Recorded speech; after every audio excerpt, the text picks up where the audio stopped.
Hello, music community. I'm back with another video and a few of my own personal thoughts.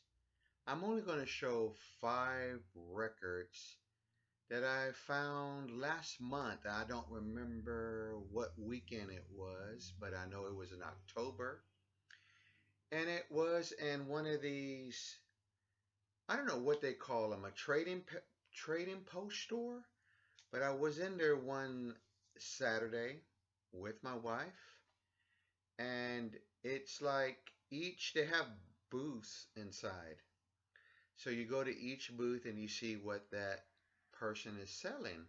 It's art, it's things people make, it's a new invention idea, and there are people that sell records. Now, they're not standing at each one of these booths, but they leave it there, and the people that run the store, document everything that sells.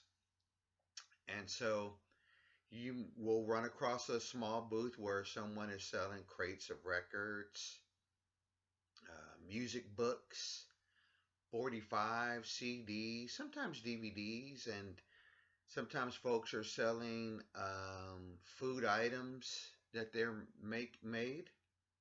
Stuff like beef jerky, nothing, like a casserole or anything like that. So anyway, before I begin, and then it'll tie into what I'm about to show, my own personal thoughts. Now, when I first started getting back into buying records, which was probably about 7 years ago, I had a lot of people, sharing their thoughts about buying records and getting back into buying records and hearing things of how they make their budgets, plan their budgets, all those kind of how they spend their money. That's great. And who am I to tell anyone how to spend their money? Some buy rare records. Some buy a lot of cheap records. Some buy a lot of reissue vinyl. Some buy a lot of vinyl box sets. But again, to me, collecting and buying records, I don't know if I'm really a collector. Like, to me, a collector is someone that has like the rare pressings and the ones where the imprint of the thumb of Jimi Hendrix is on it or something, and or anything, or John Lennon touched it or breathed on it. I won't say that I'm that kind of a really rare collector. I mean, I've had rare records, and I do have some, but that's not why, to me personally, why I buy records. I buy records to enjoy the music that I grew up listening to, the music that I enjoy listening to when I have time to kick back and spin some records and, hang out in my music room. And so I don't consider myself like a collector. I mean, I can live without records. I've purged a lot of records. I've traded a lot of records to get other things to save more of my money. And I've had friends that tell me, it's not about the quantity, it's about the quality.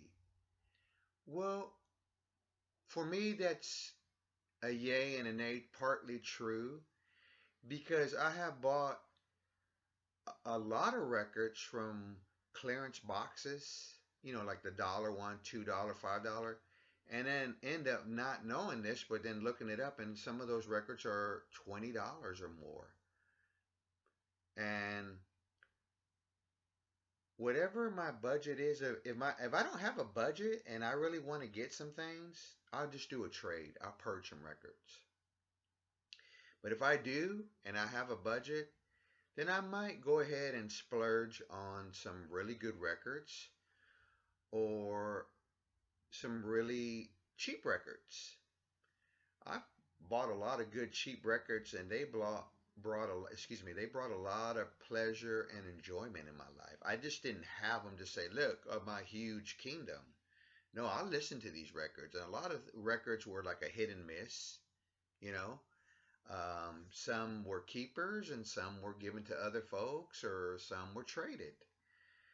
But that's just my thoughts, my personal. I think about it, and I hear what some people share with me and about their record collecting and buying, and I appreciate that. I appreciate their thoughts, but I would say that I'm different about it because one thing is I'm spending my money, and whatever I can afford to do, I do it. I don't go beyond the means of trying to like get the most. I mean, if you can do that, that's great. That's your cup of tea. A lot of times, I'll give you an example. I buy a lot of prog music, and a lot of those prog records are really, really rare. And if it's cheaper for me to get it on a compact disc or a 2D CD set, I go that way. I don't have a problem really with the way CDs sound. I don't. I mean, there's some really good sounding CDs and they're still made. And then there's ones, of course, we all know about the brick wall and where they're just too loud and they're not very enjoyable to listen to. So, that's a little bit of how a prog hat goes about, buying music when he can. But now this is leading up to back to that store I went in. Well, I went in there, it was on a weekend, I believe it was on a Saturday, and I saw a box of records on the ground. And usually, at least me, I look at everything, you know, however I'm walking, I don't really look too down on the ground, but for some reason I looked down and I saw this box of records. And I had to get closer to it because I was like, when I saw one of the records that they had in the box that was in the front, I thought, is it really $12 for that record? And I'll show you the record here in a minute. But no, as I got closer to the box contained $2 records, $3 records, and they were very clean. In fact, they were where they kind of like, make the hair on your arms kind of rise up a little bit like static, like they never really were played. They just had the shrink wrap removed. So I looked through them and I found uh, five good choices. Some were $3 and some were $2. So I think I paid like 11 or $12, but I found some records that I like that I wanted to share.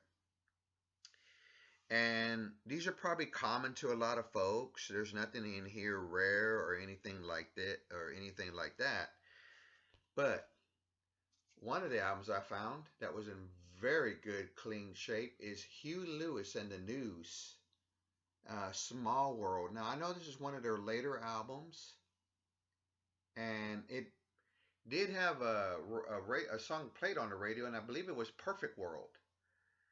But the whole album is really good in my opinion. I really liked it. It's still the straight up rock and roll. It's still Huey Lewis. And I don't know, I don't think it's a concept type album. I think it was another album where they made some really good songs and the song structures are real good. So that was one of them. I'm just going to try to show, because I cleaned the record up real good. It had a lot of dust on it, but see if I can show this right without but yeah, it was real clean. That's the label Chrysalis Records, and I gave that uh, record a new sleeve. The next one is one of my favorite Steely Dan albums. This was $2, and this is in very good shape. Steely Dan, Katy Lied.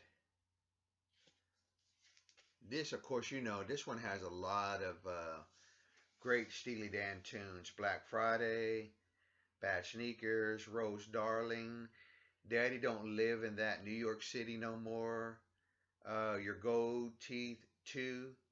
But, I mean, just in very, very, very good shape. Excuse me.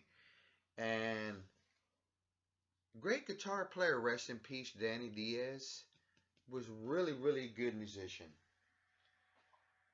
Okay, and next, I used to have this on CD. I don't remember it. So I need to listen to this record again. But I like the music of Michael Nesman, his solo stuff. And this is pretty much your standard ranch stash. And like I said, it is in very nice shape. It's on this really nice record label,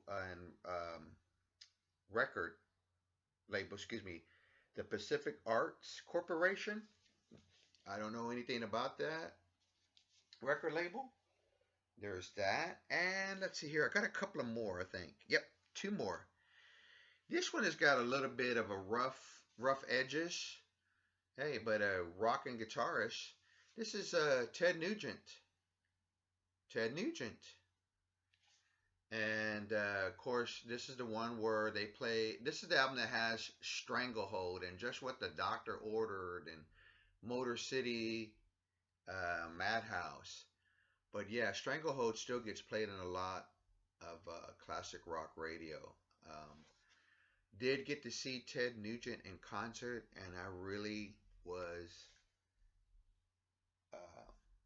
what do you call it? He put on a good show, and I was really surprised. The guy can rock out on guitar. You can't take that away from him. I'll just stop there. Okay. The last album, which was a couple of bucks, it's in really nice shape too. At first, when I saw this album, I saw it kind of in a way where I thought, is that Slave to the Grind by Skid Row? But no, it wasn't. It just had that same kind of colors and tone look to it. It's not. It's Keep the Faith by Black Oak Aransas. And it is in good shape. I've never heard this record, and I still haven't played it yet, but it's on Atco Records and came out in 1972. Keep the Faith. It's in really good shape, and it opens up, like a book on a shelf. Really, really nice cover. So, just wanted to show those records and how excited I was to find some nice, real good, clean $2 records. Of course, I came home and cleaned them up a little bit more, but yeah, that's my thought. Sometimes it's whatever in the budget. I never say I'm not going to look at clearance records or dollar bins or 50-cent bins. You never know what you're going to find in them. I found sealed records in these bins. You know the old saying, "What another man's trash is another man's treasure." That's that's true, and it can be with records. So I hear, like I said, I don't disagree, and I do agree. There's nothing wrong with quantity if you like all the records you're gonna get, like I just did, and there's nothing wrong with quality. We all want that. Well, anyway. Peace out, everybody. Thanks for watching. I'll see you soon, and I'll be back with another video somewhere down the line. Take care.